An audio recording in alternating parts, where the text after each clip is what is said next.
E aí, pessoal, hoje a gente vai abrir uma caixa de ferramentas. Mas calma, não é para consertar um vazamento ou montar um móvel. É para algo bem mais complexo: entender a nossa sociedade.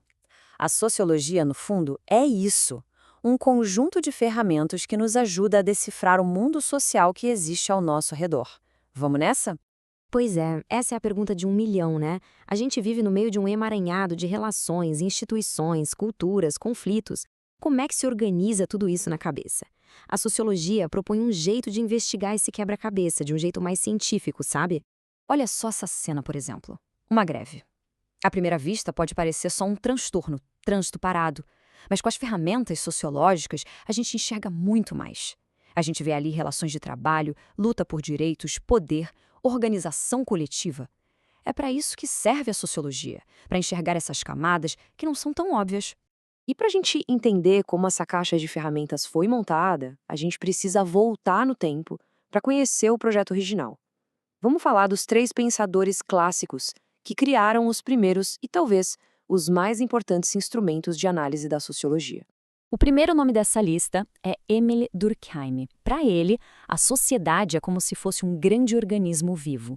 Cada parte dela, a escola, a família, a economia, a religião, tem uma função. E o objetivo de cada uma dessas partes é trabalhar em conjunto para manter o todo funcionando de forma estável e coesa. E essa analogia com o corpo humano é perfeita para entender a ideia dele. Pensa só, o coração bombeia sangue, o pulmão oxigena, cada órgão tem seu papel vital. Para Durkheim, as instituições sociais funcionam do mesmo jeito. O papel do sociólogo, então, seria meio que o de um médico: diagnosticar o que não está funcionando bem, as doenças sociais que ameaçam o equilíbrio do corpo social. Só que, claro, nem todo mundo via a sociedade como esse sistema que busca harmonia. Outros pensadores começaram a olhar para outro lugar. Não para o sistema, mas para as pessoas, para o que se passa dentro da cabeça de cada um. É aí que entra a figura de Max Weber. Ele meio que virou a pergunta de cabeça para baixo. Em vez de perguntar qual a função disso para a sociedade, Weber perguntava o que essa ação significa para a pessoa que está fazendo. A chave para ele era mergulhar no sentido que cada um de nós dá para as nossas próprias atitudes. Dá uma olhada nessa imagem. Uma pessoa numa feira de consumo responsável. A análise do Durkheim talvez focasse na função econômica da feira. Já o Weber ia querer saber o seguinte: por que essa pessoa escolheu estar aí? Que valores estão por trás dessa compra? É uma questão de status? De consciência ecológica? De identidade? A análise vai do indivíduo para o todo. E então, a gente chega no terceiro nome, que traz uma perspectiva, bem, digamos, totalmente diferente. Para Karl Marx, o papo não era sobre harmonia, nem sobre o sentido individual das coisas. A palavra-chave para ele era uma só: conflito. Na visão de Marx, o que move a história não é a busca por equilíbrio, mas a luta. A luta constante pelo controle dos recursos materiais, as fábricas, as terras, a grana. Ele via a sociedade dividida basicamente em duas classes: a burguesia, dona dos meios de produção, e o proletariado, que só tem a sua força de trabalho para vender. E essa tensão, essa briga, que para ele explicava as grandes mudanças na história. O tempo foi passando e, claro, a sociologia não parou por aí. Chegando no século XX, o foco começou a mudar de novo. A atenção se voltou não mais para as grandes estruturas visíveis, mas para as regras e os códigos invisíveis que moldam a nossa realidade. E aqui a virada de chave é fascinante. De um lado, o estruturalismo. A ideia era que a sociedade funciona como uma língua, com uma gramática escondida, regras que todo mundo segue sem nem perceber. Do outro lado, vem o pós-estruturalismo, que olha para isso e questiona: peraí, quem foi que escreveu essa gramática? Eles dizem que não existe uma verdade única, uma estrutura só. O que existe são várias histórias, várias narrativas disputando o poder de dizer o que é real. E o contexto histórico aqui é tudo. Movimentos como o de Maio de 68 em Paris chacoalharam o mundo.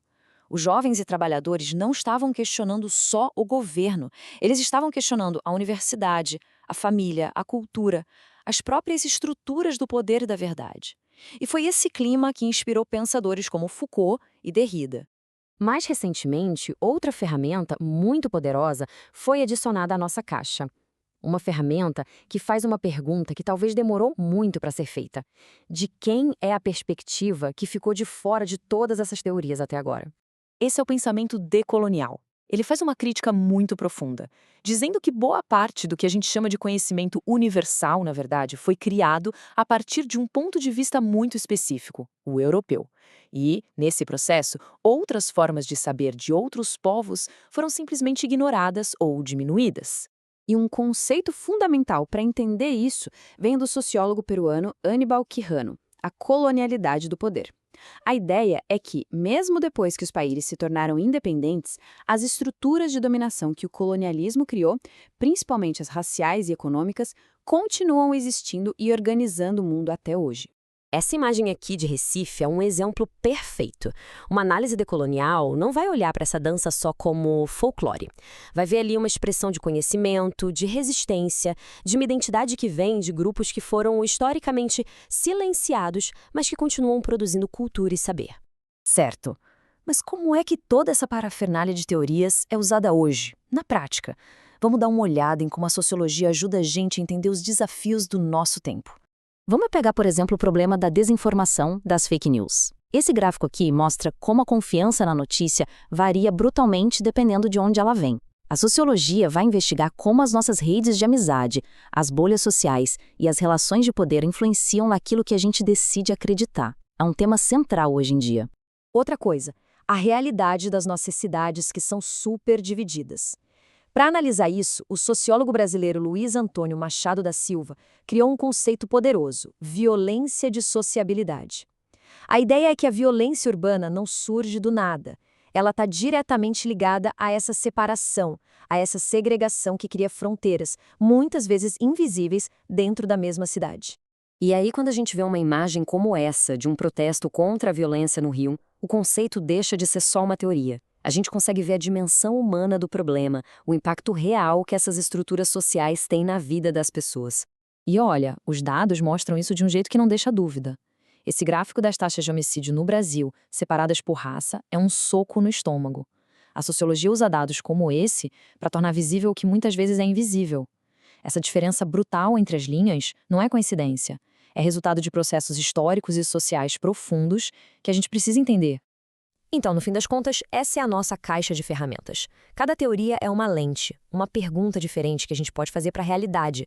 Do funcionalismo ao pensamento decolonial, cada uma ajuda a gente a enxergar uma parte do todo. Nenhuma delas sozinha dá conta de tudo. E agora, a reflexão final fica para quem nos acompanha. Com todas essas ferramentas apresentadas, qual delas parece ser a mais importante, a mais urgente para a gente conseguir decifrar os desafios do mundo de hoje? A resposta, muito provavelmente, está na arte de saber combinar todas elas. Obrigada pela companhia nesta análise.